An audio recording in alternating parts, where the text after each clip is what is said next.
Okay, so starting in our comfortable seat, you can raise the hips slightly higher just to allow some openness in the psoas here to feel a natural elongation and lift through the spinal column. You might like to cross your legs in Sukhasana, seated easy pose, or even just have the legs out in front of you. So looking for really a deep sense of groundedness in the seat, sinking like a stone, solid, and yet without collapse. We're not looking to slouch. So make sure you feel the natural lift through your spinal column, just the natural upward lift without a lot of exertion or force. You want to allow the shoulder heads to relax away from the ears. Allow the chin just to rest, be parallel with the floor so that the skull rests squarely on the spinal column, neither jutting the chin forward or back, just keeping the head centered. Take a moment to bring the awareness inward. I invite you to close your eyes if that's comfortable for you. And just observing the breath, the ebb and flow of the breath, life-sustaining energy.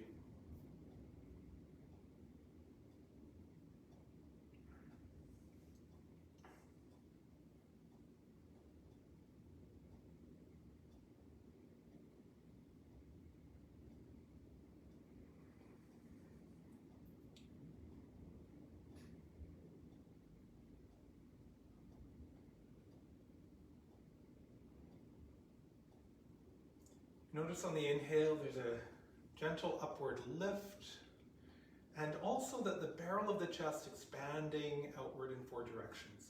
So see if you can breathe into the back body as well as just to the front of the lungs. Notice the sides broadening outward. Can sometimes be a useful technique just to rest the palms at the lower edge of the ribs and observe this impact of breath on the physical form.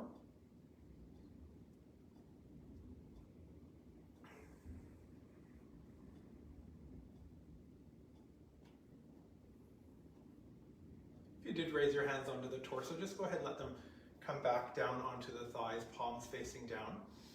So to begin with, we're just going to start with some small movements here. So taking the torso in a circular motion here. Small, slow movements, really tuning to sensation in the body, just seeing how everything feels in this moment now. A few times in one direction. And next time you come back through center, just change to the opposite direction.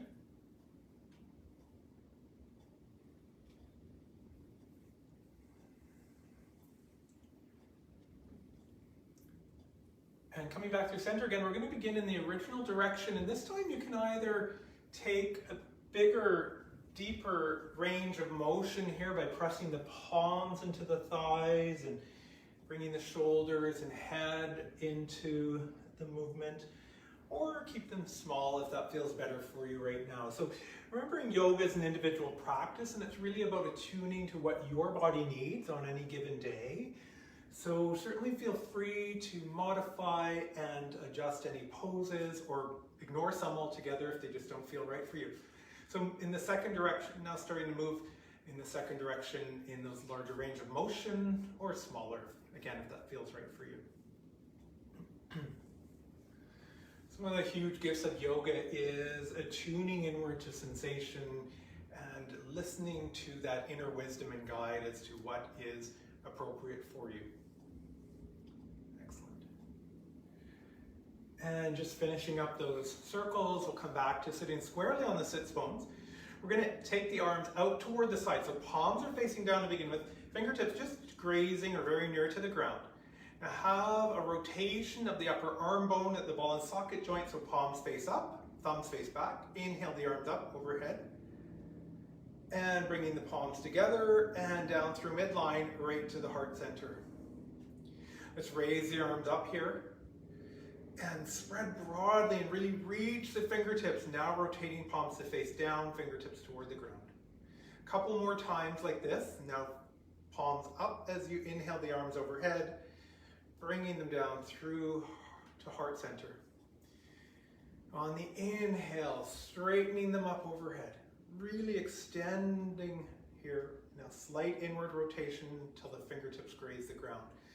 Once more, rotate at the ball and socket joint, palms up and down to heart center. And this time when we raise the arms up, we're just going to keep them overhead, take them shoulder width apart. Turn the torso toward the right hand side, feel a twist in the spine. Lower the limbs down. Now the left palm comes onto the right thigh. Let the right hand come to the floor behind you. So the palm might be flat, or for most of us will be more on tented fingers or spider tip fingers on that back hand. Press through that back hand to give additional lift through the spinal column as you continue to root through the sits bones. Feel a beautiful twist in the torso, gazing over the right shoulder if that feels okay for the neck. If there's any impingement or tightness in the neck, just keep the chin over the sternum.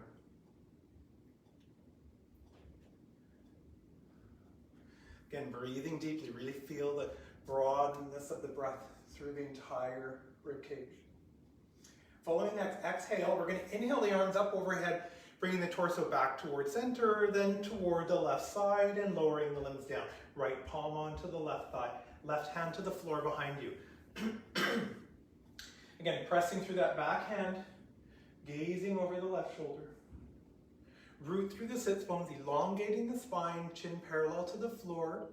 Envision you had a string coming out through the crown of the head that was gently lifting you upwards, so you can always be aware of elongating the spinal column.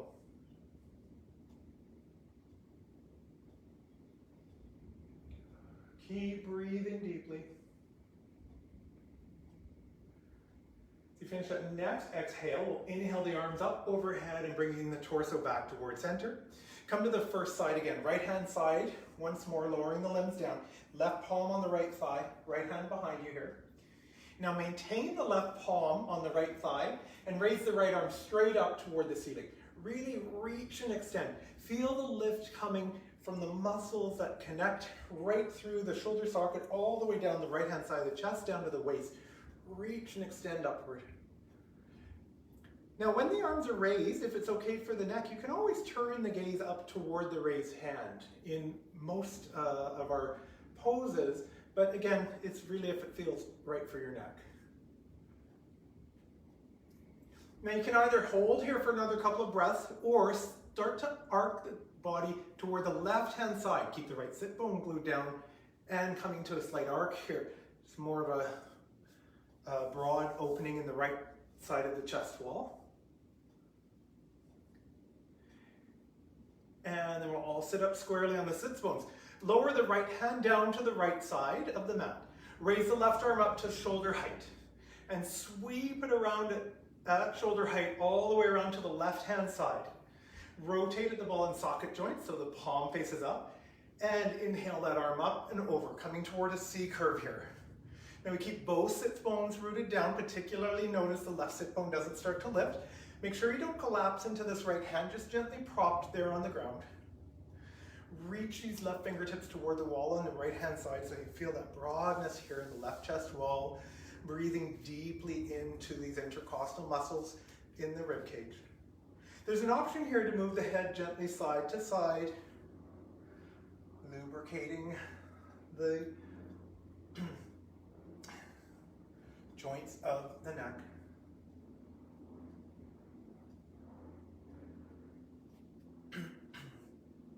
Now as we press up the right hand, we're going to keep the left arm raised and raise the right up to meet it.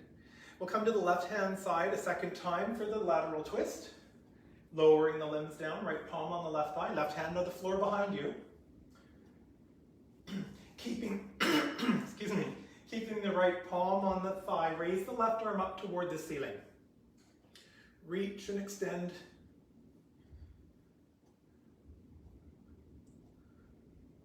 Few breaths in this position, breathing deeply, rooting through the sits bones, elongating the spine. And either holding here another couple breaths or arcing to the right hand side. Keep the left sit bone rooted down if you choose this option. Maybe gazing up under the arm toward the ceiling, or just keeping the neck neutral.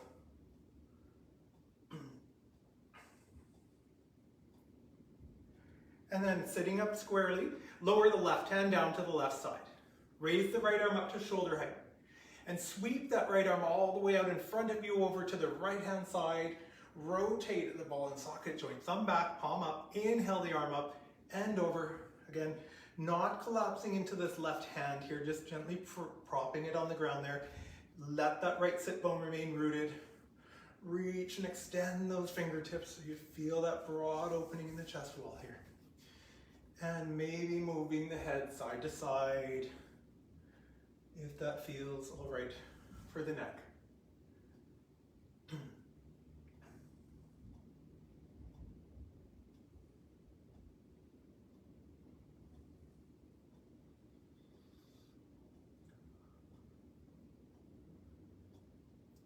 And we'll keep the right arm raised as we press up the left arm and raise it up toward the ceiling as well. Now bringing the arms down to 45 or 90-degree angle, cactus arms. Turn the palms to face forward. So bending the arms at a 90-degree angle. Draw the elbows a little bit toward the wall behind you. So notice the scapula come together, broadening in the upper part of the chest here, the clavicles separating. So we're going to, on the exhale, just bring the forearms and elbows together in front of us. And on the inhale, separate the arms. Now, if you have an injury in your shoulder or this just isn't comfortable, you can do the same range of motion with the arms straight. So either keeping them here at 90-degree angle like this, or maybe it feels better for you if you take your arms straight. So certainly an option to do this with straight arms. So a couple more times here, and then we're going to bring some movement into the spinal column, keeping this same movement here. So the next time you take the arms apart, pausing here. Now as you bring them together, we're going to rock back on the pelvis, tuck the chin to the chest, and hollow out the belly. As you take the arms apart, rock forward on the pelvis, chin off the chest, and lead forward with the sternum. A couple more times. Remembering again, you can do this with straight arms if that feels better for you.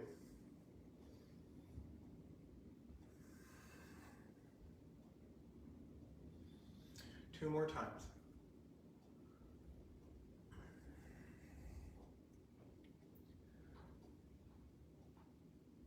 And coming back to neutral, central position on the sits bones, lower the hands. And we're going to transition out to hands and knees for tabletop. So go ahead and move out anything you may have been sitting on, bolster or block here. And coming to hands and knees, knees directly under the hips, palms under the shoulders, spreading the fingers wide. Keep some neutrality in the spinal column. And now we'll continue with that range of motion in the spine here through cat and cow poses. So on the exhale, rock the pelvis in and tuck the chin to the chest, lifting the center of the back high to the ceiling. Inhale, rock the pelvis back, chin off the chest, slight gaze forward. Exhale, coming to cat pose. Inhale, coming to cow or cat lift. Exhale, cat. So really feel the undulation in the spinal column here. Leading with the tailbone, one direction, and the opposite direction. And coming back to neutral. So I'll walk us through some sunbird here. So in our tabletop position, neutral spine here, we're going to take the right leg out behind us, raising it up to hip height. Activate the muscles by hugging them around the bone, dorsiflexion of the foot. So toes are pointing down, sole of the foot reaching to the wall behind you. Line of the spine is long, crown of the head reaching to the wall in front of you. Really noticing that right hip flexor activated here. Lower the right leg down. We'll repeat this with the left leg as you lift the left leg up behind you to shoulder height. Holding here for a few breaths with that left leg elongated out behind you. And lowering that down. Raising now the right leg again. And this time, we're going to slide the left hand forward on tented fingers toward the front of the mat. Might come slightly ahead of the mat. Reach and extend that left arm as you reach the right leg back. Slide the left hand, place the palm under the shoulder, lower the right knee, lifting the left leg out behind you and sliding the right hand forward. Beautiful. Bring that right palm back, lower the left knee. Come back to the first side now as you raise the right leg out. So you can either, again, stretch that left hand forward on tented fingers toward the front of the mat, or raise the left arm up towards shoulder height, off of the mat. So option here for you. For some, you might find it's a better balance to keep the fingertips on the mat. Feel some core engagement here in the deep transverse abdominis muscle. Lower the left hand down under the shoulder, lower the right knee. Second side, lift the left leg out. So either raising that right arm out in front of you at shoulder height, or keep the tented fingers on the mat. Really reach the left foot to the wall behind you. Stretch that right arm out, regardless if it's raised or on the mat.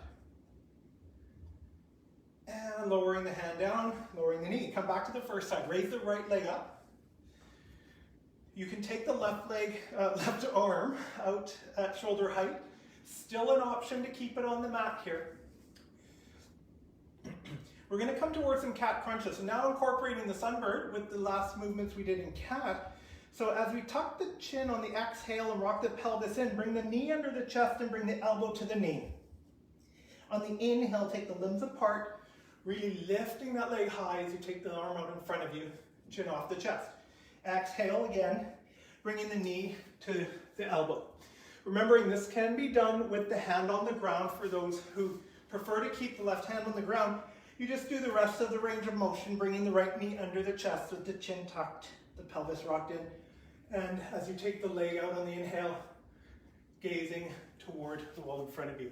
A couple more times on that side before we move to the other side.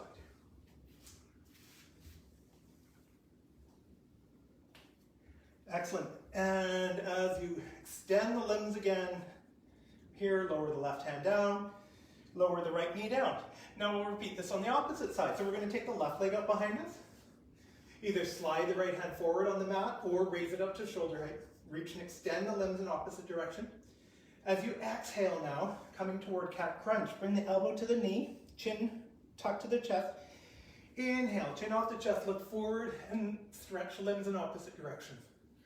Several more times here. Maybe half a dozen more times, flowing with the rhythm of your breath. So exhale, coming to the cat crunch. Inhale.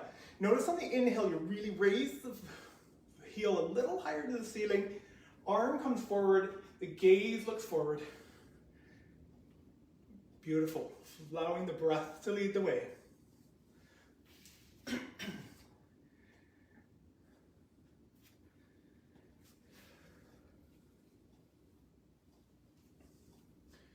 One more. Good work. And then taking the limbs in opposite direction, and finally bringing that hand back onto the mat, the knee back on the mat, and let's come to child's pose. So sinking the buttocks back toward the heels, forehead resting on the mat.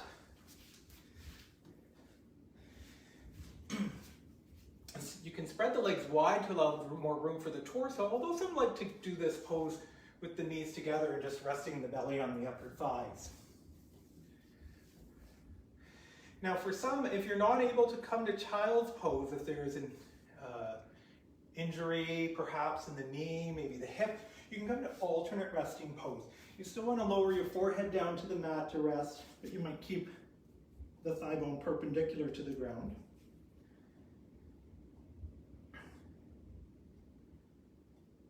Beautiful. And coming out of child's pose, we're going to come toward down dog here. Now spread the fingers wide, pressing through all finger pads, and then 75–80% of the balance of the weight is on the thumb mound and forefinger mound, a little bit on the pinky mound. Try to prevent pressing it all into the wrist crease.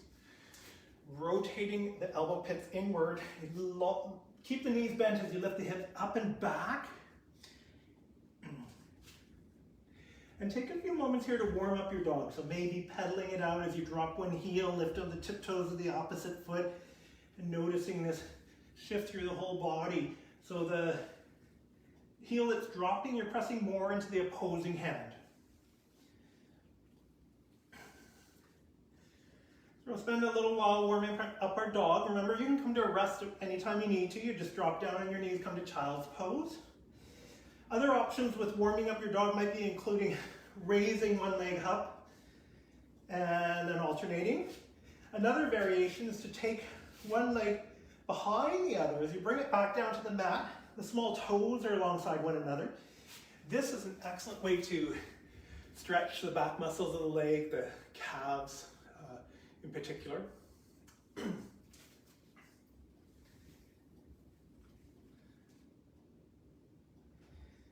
And we're going to go ahead and walk the hands back toward the back of the mat until we come into a hanging forward fold. So the weight is on the feet and the torso is spilling forward. Bending the knees so the belly is on the thighs. Let the arms hang heavy like empty coat sleeves. Let the back of the neck muscles relax here so the head's hanging heavy. Try to avoid activating the back line of the neck. We'll ragdoll up here. So as you root through the feet, keep the chin tucked to the chest, knees bent, and begin to press through the feet as you rise up to standing, unfurling the vertebra one at a time. Allow the arms to keep hanging heavy. And as you begin to straighten upright, the last part to come up, chin comes off the chest. Beautiful. Coming toward the front of your mat, now mountain pose. So rooting down to the four corners of your feet. So this would be the big toe mound, little toe mound, inside and outside edges of the heel. In most of our standing poses, especially when we come to some poses like Warrior 2 or balancing poses, you want to prevent a lot of weight going into the toes. In fact, in many poses, you can check to make sure that you're on the four corners of the feet by just momentarily lifting the toes.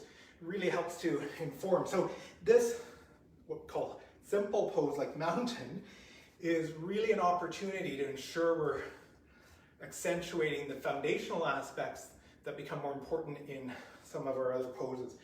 Engage the muscles, hug them around the bone, feel a long lock. Lift through the spinal column, chin parallel the floor. Let's inhale the arms out to the side, palms up and overhead.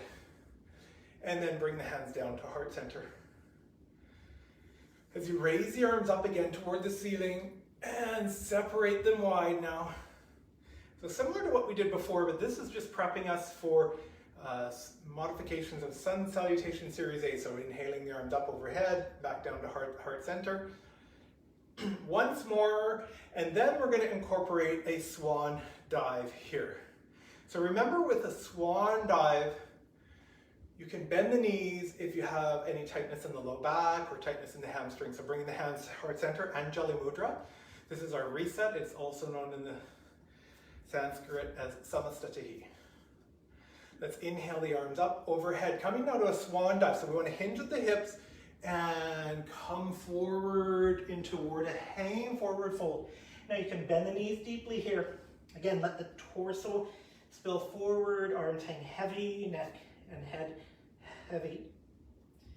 And we'll come to a halfway lift, also known as diver's pose. You want to have a straight spine here. So for many of us, we bring the palms partway up the shins here, so straight spine. And exhale back down to hanging forward fold. Reverse Swan Dive. Now you sink the buttocks, circle the arms around, up overhead as you rise to stand, hands down to heart center.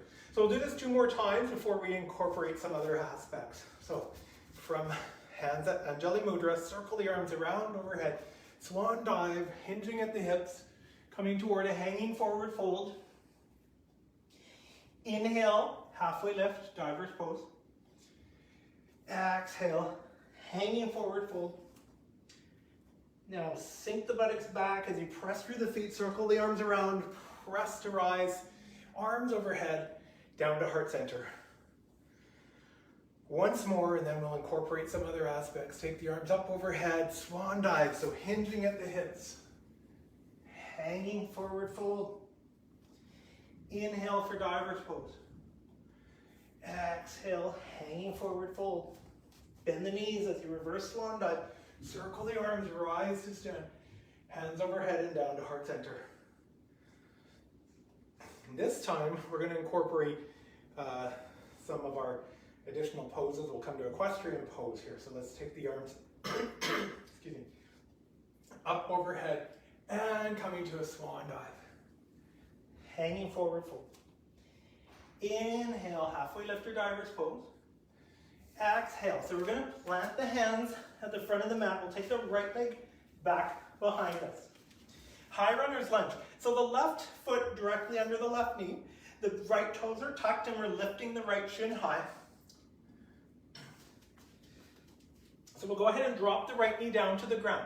The further back the right knee is, the more you're going to feel sensation in the right quadricep. So for some, as you maybe untuck the right toes and come onto the shoelaces of the foot, you can walk the leg further back. For some, you don't want that much sensation, you can walk the knee further forward. Just make sure the left knee is above the ankle and that it doesn't come ahead of the ankle. We're going to inhale our torso up as we bring the palms onto the left thigh. Taking the arms out to the side, externally rotate here as we inhale the arms up alongside the ears. And we'll come to a twist here. So the left knee is forward, so we turn the torso toward the left-hand side, lowering the limbs down. Now you can bring the right palm onto the left thigh and the left hand onto the small of the back, gazing over the left shoulder. If there's space for you to still feel this beautiful twist in the torso and you want to come to revolved prayer, you can bring the outside of the right elbow to the outside of the left thigh, palms pressing together, left elbow toward the ceiling, revolved prayer. If you feel this is too constrictive, just rest the right palm on the thigh. We'll all go ahead and come back to center, hands at heart center. Let's go ahead and drop the palms each side of the left foot. We're going to tuck the right toes, take the left leg back to meet it, through plank position here, and then back to down dog. Let's rest for a couple of breaths here. So you can either rest in down dog here, or drop the knees and come to child's pose. Excuse me, couple of breath rest.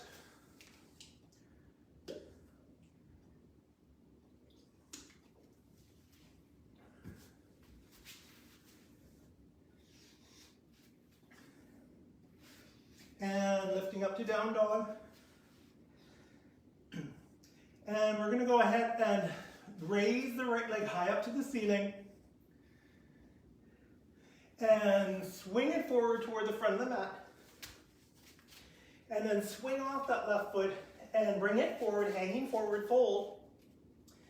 Reverse swan dive, bend the knees, circle the arms around, rise to stand, arms overhead, down through heart center to Samasthiti. So pause here, second half of the pose, so bring the attention inward. You can either keep the hands at Anjali Mudra or bring the arms alongside the torso. Notice sensation in the body. Notice the rhythm of the breath.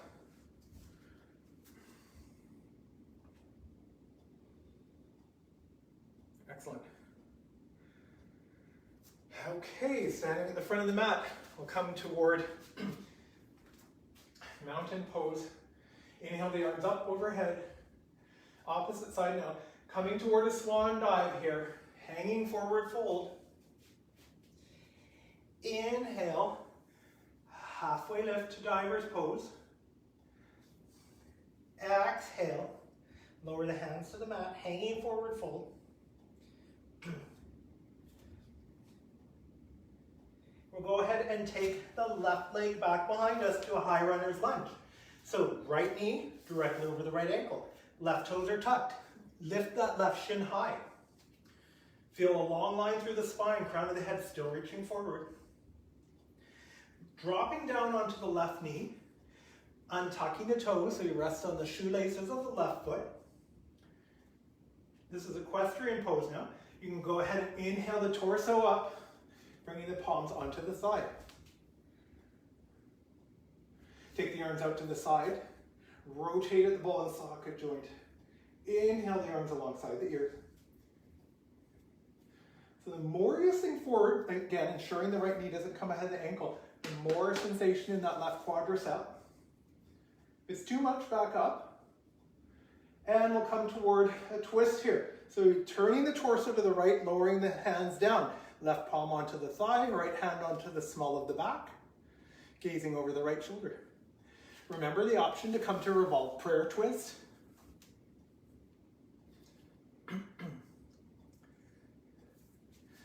So in our gentle flow here, keeping the back knee down, for more active variations of this pose, you can also do this same twist with the back toes tucked and the shin lifted. So just ways to modify if you're looking for a deeper practice or more heated practice, I should say, or keep the knee down. If you're in a class where they've got the leg raised, you can back it up and lower the leg down. So always feel free to modify to what's best for you. Bring the torso back to center, hands at heart center. Let's go ahead and lower the hands to each side of the right foot. Tuck the left toes. Take the right foot back to meet the left foot. High plank for a moment here. Pressing back to down dog. We're going to rest for a couple of breaths, maybe 3 breaths here. So stay in down dog or drop the knees and come to child's pose. So again, listening to what your body's needing in this moment. Maybe it wants a bit more fiery heat. Maybe it's saying time for you to rest. So honor that natural wisdom that arises.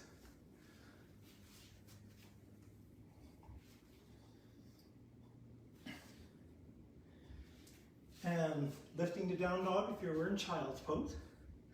We'll go ahead and raise the left leg up toward the ceiling and swing it through toward the front of the mat. And as you press off the back foot, come toward hanging forward fold. Bend the knees deeply, circle the arms around, rise to stand, arms overhead, and down to heart center. And again, just a reset here. Take a moment, bring the attention inward, connect with the breath. Just notice the state of the mind.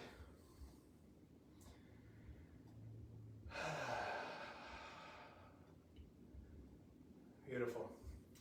Let's go ahead and open the eyes if you have them closed.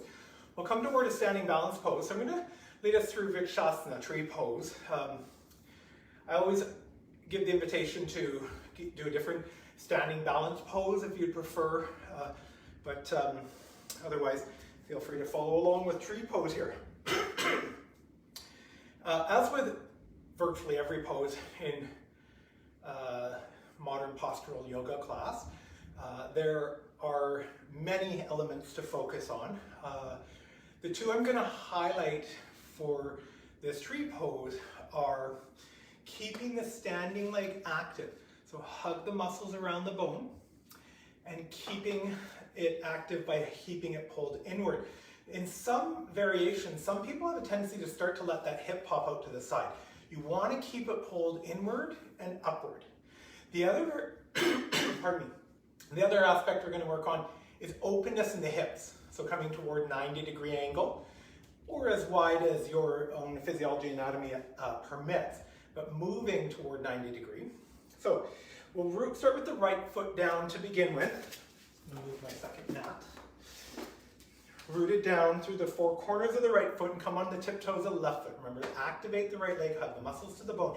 Now open this left hip out to the side and rest the left ankle, the left heel just above the inner right ankle. Feel a long line upward through the spinal column. You can either keep the foot on the ground here or raise it a few inches off the ground, or even bringing the sole right onto the leg. Perhaps onto the calf, again keeping the hips open. Some like to even raise it up to the inner thigh, but I would recommend avoiding putting it straight on the knee. There can be a risk of pushing the knee up to the side. Now you create a sense of adduction here, that's gathering inward, so pressing the foot into the leg and the leg back into the foot. Still works even if the toes are on the ground, press the ankle into the heel into the ankle and vice versa. Upward line through the spine. Now bring the hands to Anjali Mudra at heart center. And then start to inhale the arms up overhead, raising the arms up if you can.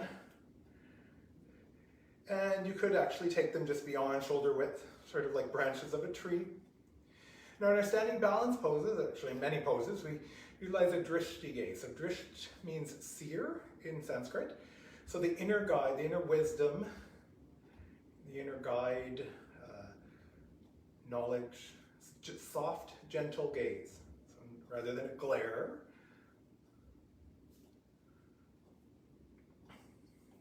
Allowing the hands to relax, back down through center. Release the leg now. And then move in any complementary way.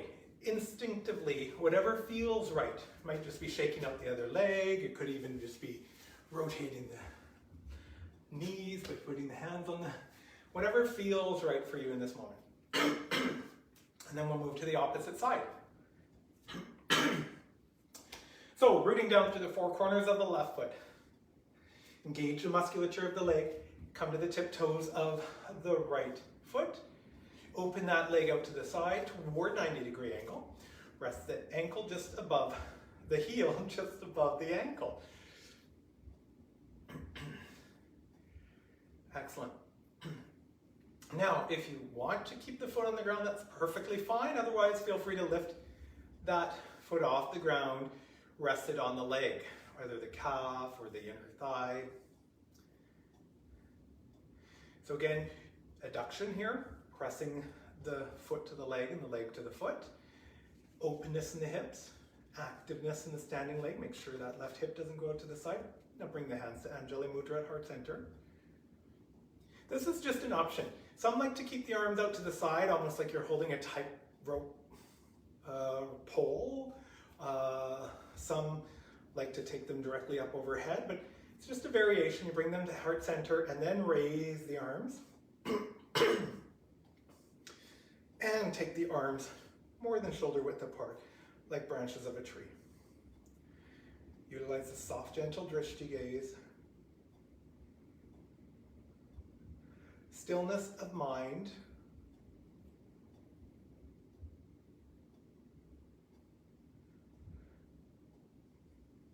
Hold for a few more breaths. Of course, you can come out whenever you need to.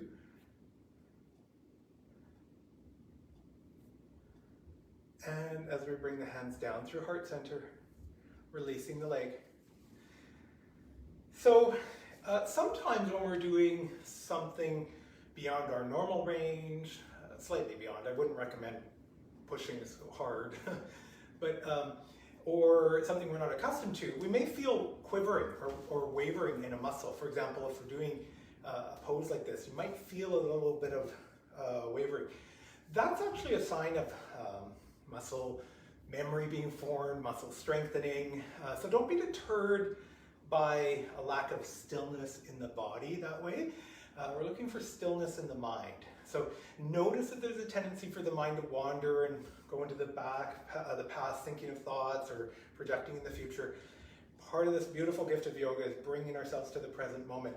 So when you notice that happen, because it's going to happen, just gently nudge the awareness back to the present moment. Usually bringing the awareness to the breath allows you to anchor right back into the instant current moment. Excellent. We're going to be utilizing our strap, so make sure you have that handy. We're moving down toward the mat now, toward seated. So have your strap handy, or bathrobe tie, or any other item that you have that might be useful. We're going to come toward staff pose here, and then coming toward a hanging forward, a forward fold in seated. So you might want to walk the flesh up the sits bones. You really want to feel the little bony nubs, ischial tuberosities is the anatomical term, making a firm connection to the mat. We're going to take the legs out in front of us, and then see if you just have them relaxed. Nothing's going on here. Activate them, hug the muscles around the bone, dorsiflexion in the feet, so that the toes are pointing upward here. See if you can elongate the micro muscles around the spinal column here. You can bring the palms alongside the body, fingertips facing forward, palms down. Press through the palms, and now see if you get additional lift through the spinal column. As you keep rooting through the sit bones, chin parallel to the floor, imaginary string in the crown of the head is lifting you upward. Beautiful. We'll inhale the arms out to the side. Rotate at the ball and socket joint, palms up, inhale them alongside the ears. Before we come into our seated forward fold, remember if there's tightness in the low back or hamstrings to bend the knees. So we're going to hinge at the hips and start to come slowly to the point of first resistance. So we listen for the internal cues that say, whoa, whoa, whoa, slow down, don't go any further. Listen for that wisdom within. And once you are aware of that sound, pause where you're at and breathe. And then let the hands float down to rest either on the legs or alongside the legs.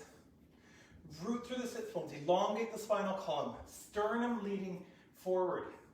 So although these poses, and remember legs are still active too, although we call them a forward fold, one of my teachers uses the term, it helps to reinforce elongation of the spinal column. Think of them as a forward extension. So we're extending the spinal column. It's more important that we do that than worry about getting our face or chin down to our thighs at the expense of arching and curving the back.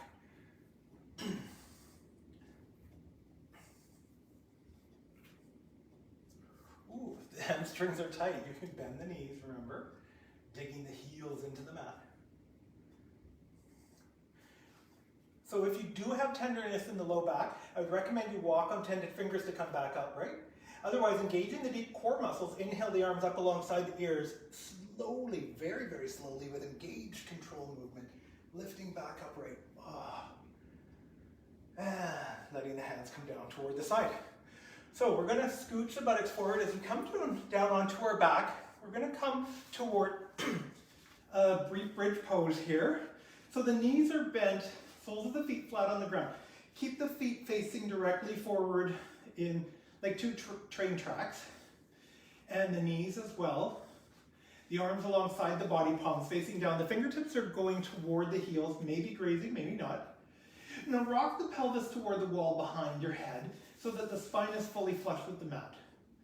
Now rock the pelvis away toward the wall in front of your shins, and notice how there's a big curve. You can slide your hand under your back.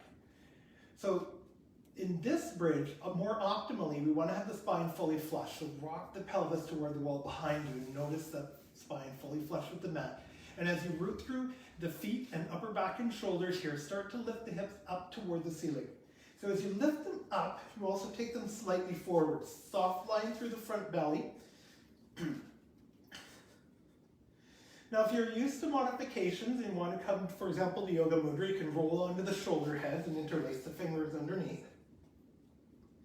Remember, you never move the head side to side here. If you had to look somewhere, someone came into your room, or you need to look at the screen, come out of the pose, take any pressure off the back of the head. You don't want to move your head or neck when you even have an ounce of pressure on the head here. Now there's adduction again, so imagine you had a block in between your thighs you were gently squeezing. Notice how that activates the gluteal muscles. If you're in yoga mudra, go ahead and release your hands and roll off your shoulder heads, and then slowly, half that speed, very, very slowly, lowering the buttocks toward the mat. Excellent. Okay, now you have your strap or bathrobe tie or something handy here. Just go ahead and grab that. We're going to stretch the legs out in front of us. Now with your strap, we're going to go ahead and take the right foot off the mat, bend at the knee, and bring the strap around just below the toe mount, but above the arch of the foot. You want to try to avoid having it right on the arch. With one side of the strap in each hand, go ahead and straighten that leg up toward the ceiling. Now, you can either keep the left knee bent with the sole of the left foot on the mat, or straighten it out. If you do straighten the leg, you're going to feel more activation in the hamstrings of the right leg.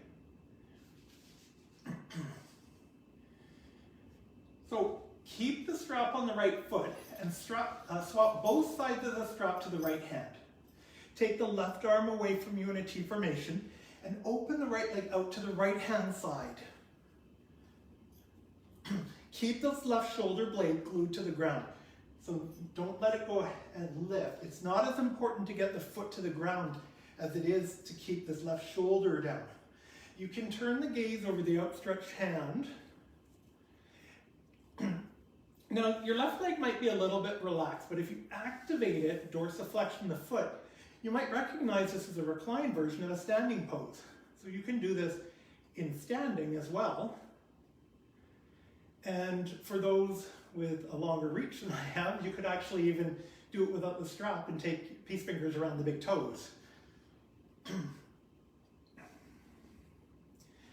So if you're looking over the left shoulder, bring the head back to center. So always bring the head back to center first, and then inhale the leg up to midline. So keep the strap on the right foot, but swap it to the left hand. So both sides of the strap in the left hand. Take the right arm away from you in a T formation. Now as you draw, with the left arm, you draw the right leg across midline of the body toward the left-hand side of the mat, keeping the right shoulder on the mat, and gazing over the outstretched right hand. So reclined, this is a reclined twist triangle, reverse triangle. So again, pretty much every pose we do on our back, you can do in standing and vice versa.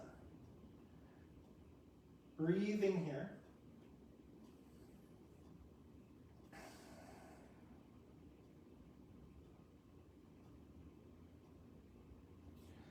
Bringing the head back to center. Inhale the leg back up towards center.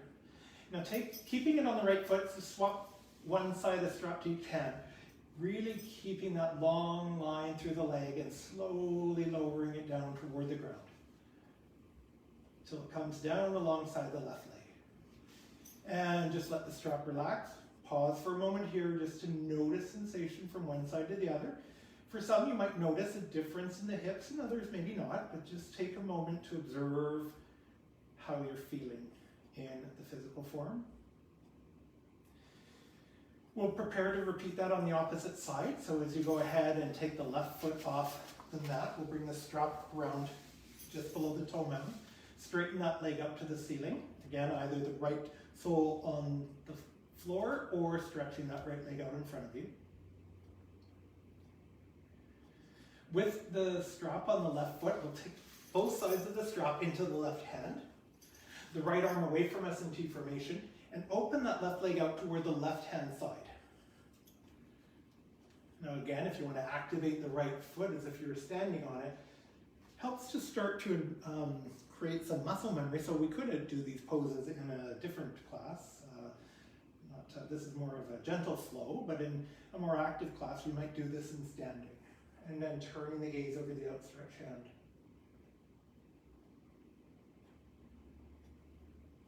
Now remember, if there's tightness in the hamstring, you can always take more of a bend in the knee.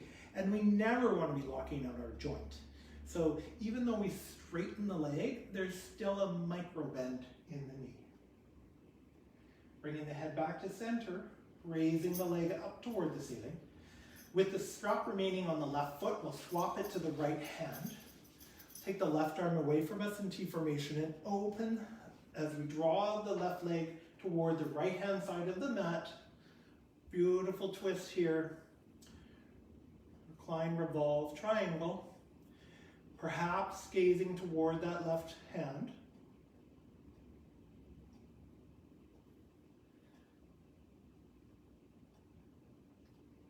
See, in a standing version of this, the hand is actually raised up toward the ceiling. So if you turn the gaze toward it, that's what I was saying earlier, was sometimes, if it feels okay for your neck, can turn our gaze to look toward a raised hand.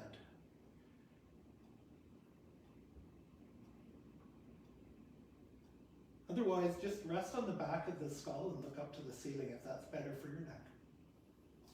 If you're looking toward the outstretched hand, bring the head back to center. Inhale the leg back up toward the ceiling. Swap the strap one side to each hand. Slowly, very slowly extend, elongate, and lower that leg down toward the mat. Excellent. Let's go ahead and release the strap and set it to the side here. So we're just going to take the soles of the feet on the mat. Take the feet mat width apart, so to the outside edges of the mat. And we're going to windshield wiper the legs a little bit, just lowering the knees both to one side and then the other. Now you can either just stay on your back and move them slightly side to side, Or if you want to have deeper versions of this, you can actually feel the twist coming right through the spine and turning the gaze over the opposite shoulder from which the knees are falling. You can do this maybe a half dozen more times, or drop both knees to one side and gaze over the opposite shoulder for a few breaths. If you take that option, just make sure you balance it out by doing the other side for a comparable number of breaths.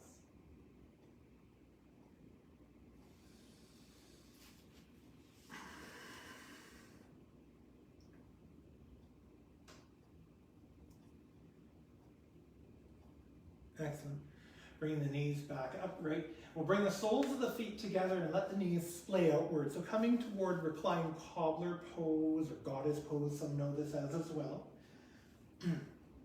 So we're just feeling a gentle opening and the inside edge of the hip and the groin, soles of the feet pressed together gently, knees splaying outward. Now in a more restorative type class where you might hold a pose like this for 5 or 6 minutes, you would want to have props underneath, maybe bolsters or blocks or blankets put under the legs to allow them to just more gently open as you rest into this pose. Some people find this really beautiful. I know a lot of people really enjoy this type of pose.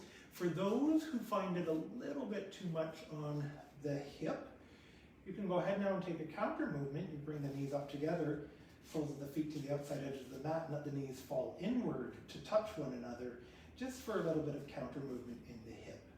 Otherwise, for those that really love goddess, you can hold it for a few more breaths. It can be a nice option to bend the elbow and rest the palms on the belly in goddess, and just observing the inhale, how it rises, the belly rises up into the palms, and on the exhale, the belly recedes away.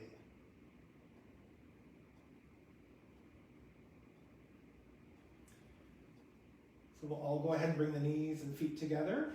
Let's take the feet off the mat and hug the knees into the chest. So the knees can either be together or take them wide here. Maybe stay stationary or experiment and gently rock side to side.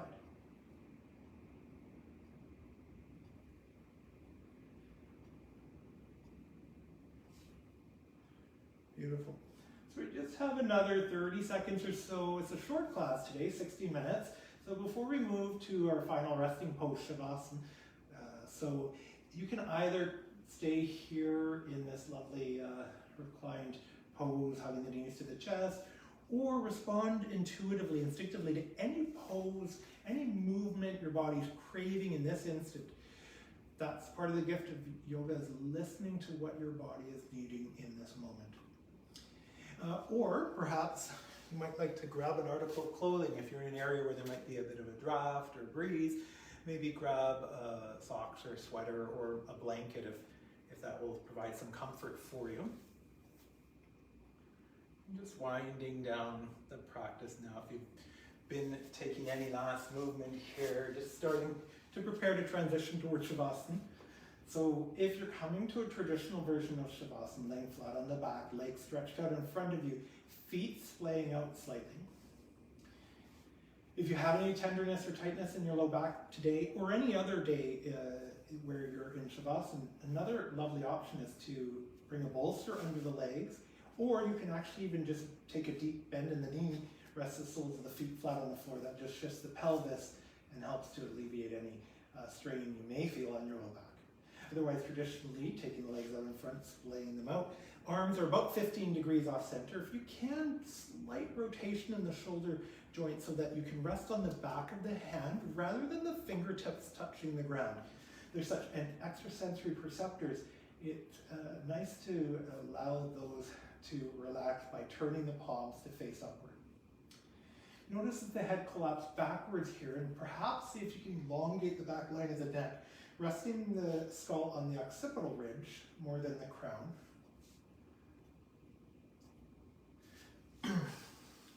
Letting the eyes rest in the socket and closing the eyes if that's comfortable.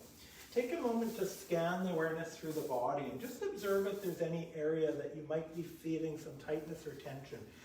Some of us have habitual patterns of holding ourselves where we might be clenching or gripping or squeezing. And Shavasana is really an opportunity to let go and relax so that the parasympathetic nervous system can fully come to the fore. So really just notice if there's any area of still a slight bit of holding. Even the muscles around the jaw, see that those are relaxed. See that the tiny micro muscles around the eyes, some people even are surprised to notice they might be squeezing the eyes closed. Just gently let them close and relax all the muscles in the body. Really sinking into the ground. Feel like a lead weight melting into your mat. Allowing the breath just to return to its natural cadence, just the natural ebb and flow here. And finally, bringing the awareness to a single focal point. So whether you'd like to bring it to the third eye, that's the space just between the eyebrows there, maybe actually even 1.5 to 2 inches in front of the skull, focusing the center of attention. Some bring the awareness to the edge of the nostrils, observing the breath coming and going. Wherever you choose, having a single point of focus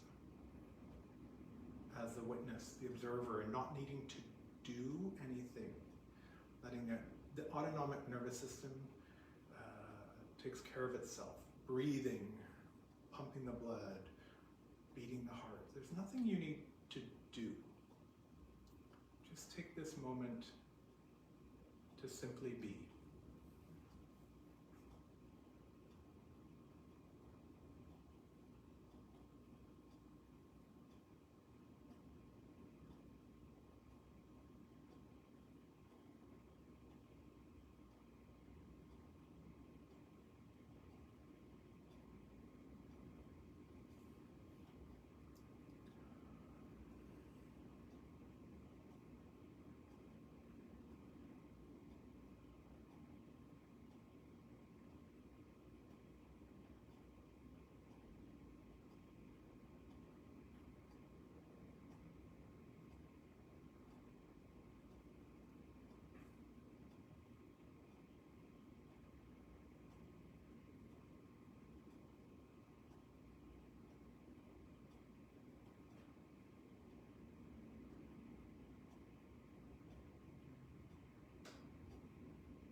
One deep breath, just bringing some awareness back to the body. And just starting to make some very slow, quiet movement. Maybe you want to just start wiggling the fingers and toes, maybe rubbing the finger pads against the thumb. Slowly and quietly reawakening. Let's expand the range of motion, maybe now rotating the wrists and ankles. Maybe even having a big stretch, like awakening from a sleep. It's often a lovely way to come out of Shavasana. Take the arms along the ground overhead and stretch in the opposite direction.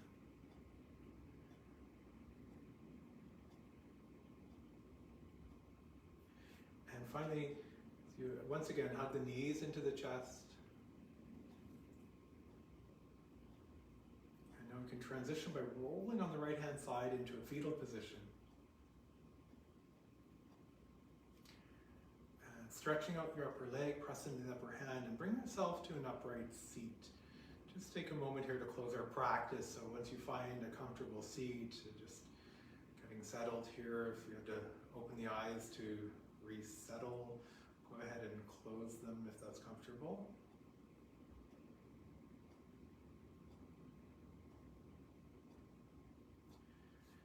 And then I invite you to bring the palms to Anjali Mudra one last time for this class. So palms pressing together, thumbs at the sternum.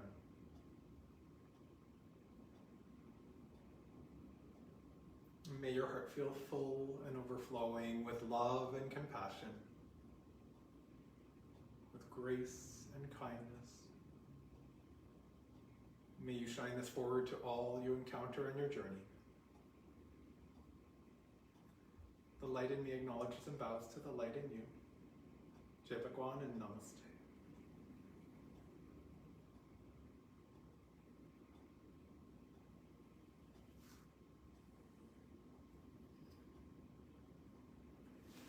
Thank you for joining. I look forward to seeing you again.